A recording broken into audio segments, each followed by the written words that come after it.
The U.S. stock market is surging. Major indices are hitting new highs, and the economy looks like an unstoppable engine of broad growth. But that headline momentum hides a severe imbalance. The reality of this market is heavily skewed. The S&P 500's trajectory splits into two layers, a massive top layer of megacap tech companies, resting on a thin bottom layer of the other 490 stocks. Yet everyday investors assume buying this index gives a safe, diversified bet on the U.S. economy.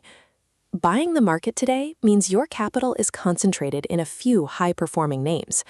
Instead of broad exposure, you are holding a momentum trade that relies on one specific sector to stay aloft. This leaves us with two primary ways to play the index. First is the standard, cap-weighted S&P 500 fund, ticker symbol SPY. It's designed to give the most weight to the largest, most successful companies in the index. The alternative is the equal weight S&P 500 fund, ticker symbol RSP. It holds the exact same 500 companies, but it is structured to provide genuine, broad market diversification. They do entirely different jobs. SPY rides the AI wave and captures explosive tech growth. RSP acts as a reality check, tracking the average American corporation.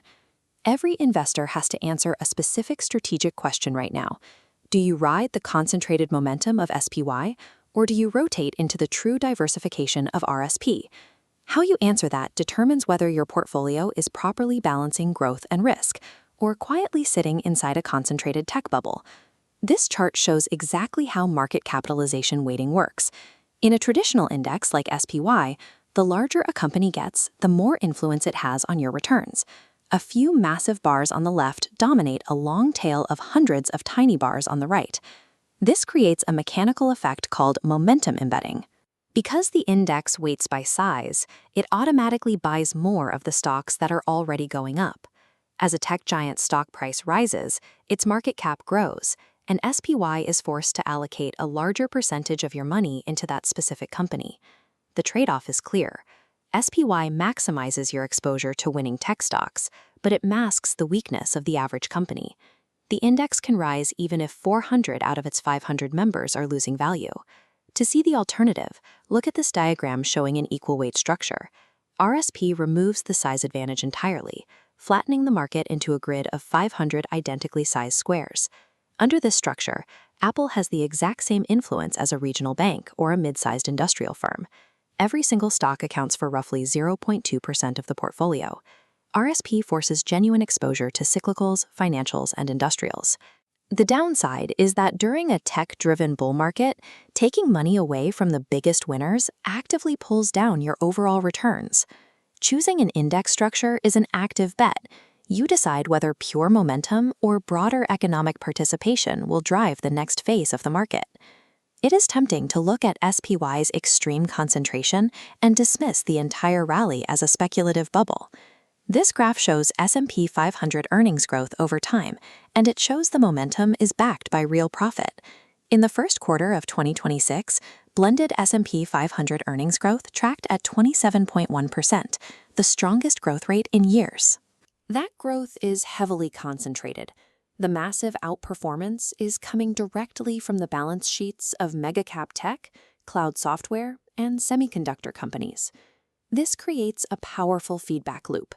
The largest companies aren't just getting bigger, they are producing the strongest earnings surprises, which leads to higher prices and even larger index weights. Betting against SPY today means fighting mathematically superior corporate earnings. The largest companies pull the index higher because they generate the most profit. Based on this balance of record earnings versus high concentration, SPY carries a moderately bullish outlook. The concentration is high, but it reflects the reality that the biggest companies are also currently the most profitable ones. But relying on a few massive growth stocks leaves the cap-weighted structure vulnerable to specific macroeconomic shocks. SPY is sensitive to treasury yields. Top holdings are long-duration growth stocks requiring stable interest rates to survive. Rising yields pressure specific valuations immediately. SPY is also exposed to the US dollar. The tech giants dominating the index are multinational corporations.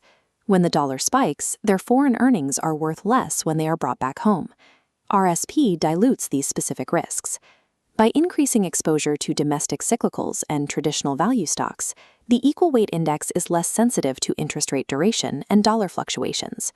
We are seeing selective improvement in daily market breadth, with cyclical stocks occasionally participating in rallies without tech breaking down. SPY thrives as long as rates remain stable and the dollar stays soft. But if a macro shock hits, SPY's stretched valuations will likely compress faster than the broader equal-weighted RSP. Let's map out exactly how to position your portfolio based on these structural differences. This decision tree maps the choice. For maximum growth and trend following, branch left. Your vehicle is SPY. You capture the AI cycle's upside and ride the highest earners. But beware, active risk management is required, as drawdowns from broken momentum are incredibly swift. Notice the tree branches right. If capital protection and broad economic exposure are priorities, your vehicle is RSP. You neutralize tech bias and protect against a concentrated crash. The trade-off, you trail the index while megacaps maintain their lead. The choice between these indices depends on whether you prioritize capturing the peak of the AI cycle or making sure your portfolio survives its valley. This chart plots the SPY versus RSP relative strength ratio. SPY outperforming signals a narrow rally resting on just a few megacaps. If RSP outperforms consecutively, it confirms a healthier trend, broadening into financials, industrials, and materials. You can validate this shift by watching 3 indicators: sustained strength in semiconductor stocks, widening or narrowing credit spreads, and the 10-year Treasury yield. The cap-weighted S&P 500 continues to drive the market higher because mega-cap growth hasn't slowed down. But RSP remains the essential gauge. Watch it closely because it will be the first metric to tell you when the rest of the economy has finally caught up.